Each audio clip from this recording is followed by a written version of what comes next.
we fail to recognize there is so much demonizing of difference and demonizing of drug use and use in general, which on some level is also a demonizing of poverty and trauma and all of those things that sort of get rolled up into one.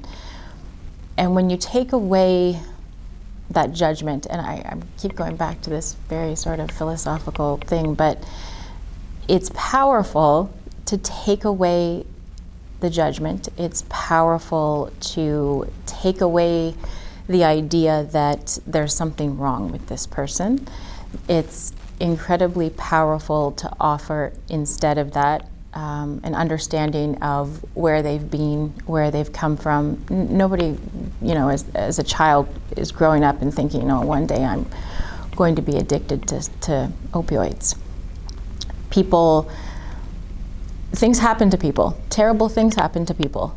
And addictions develop, and dependence develops, and use develops, whatever word we want to use right now.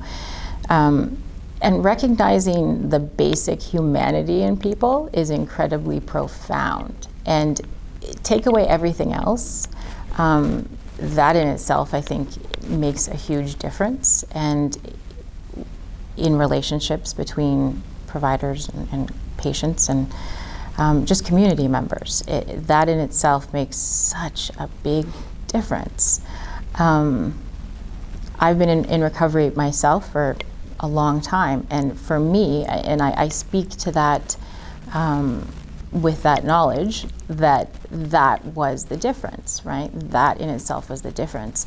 I mean, we live in Canada. We like to think that everyone has equal access to everything, right? We all have a health card, we all, whatever. But we don't all have equal psychological and emotional access to services, whether that be healthcare, whether that be social services, whatever. We don't all have equal emotional and psychological access, because some people are judged and some people are demonized and some people don't feel like they are seen as deserving, right? And when we take all of that away, I think that's where really big changes come. And then you can actually start to address the things that people are self-identifying as what they need to meet their own definitions of what it means to be happy, or what it means to be well, or where they want to be, right? And without that first, you can't hear their own definitions, their own goals, their own what they need to get better, or whatever that means to them.